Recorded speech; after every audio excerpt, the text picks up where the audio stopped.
खबर शामिल कयूं पिया भेटे शाह खां। भेटे शाह में हथरादू लोड शेडिंग खिलाफ शहरी रोडन ते निकरी आया।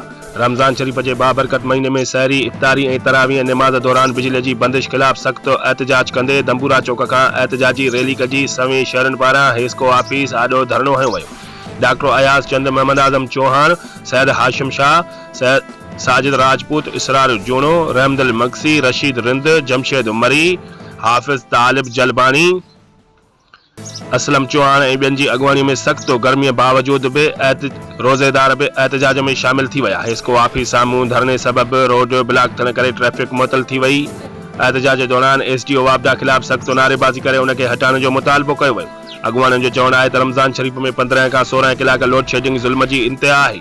उन्हनि चयो त हथरादू लोड शेडिंग खे ख़त्म करे हुकूमती ऐलान ते अमल कयो वञे। सहरी इफ्तारी ऐं तरावीह निमाज़ दौरान बिजली जी फराहमी यकीनी बणाई वञे ऐं बिजली बिल अदा कंदड़ शहरनि जी बिजली कटण जो सिलसिलो बंद करे नाअल एसडीओ वापडा सरमद मीरानीअ खे हटाए शहरनि खे रमज़ान जे महीने में रिलीफ ॾिनो वञे। शहरनि चितार ॾींदे चयो त हथरादू लोड शेडिंग ख़त्म न थियण ताईं एहतजाजी तहरीक जारी रहंदी। रिपोर्ट कर इख्तियार अली वसान, बे न्यूज़, भेटे शाह।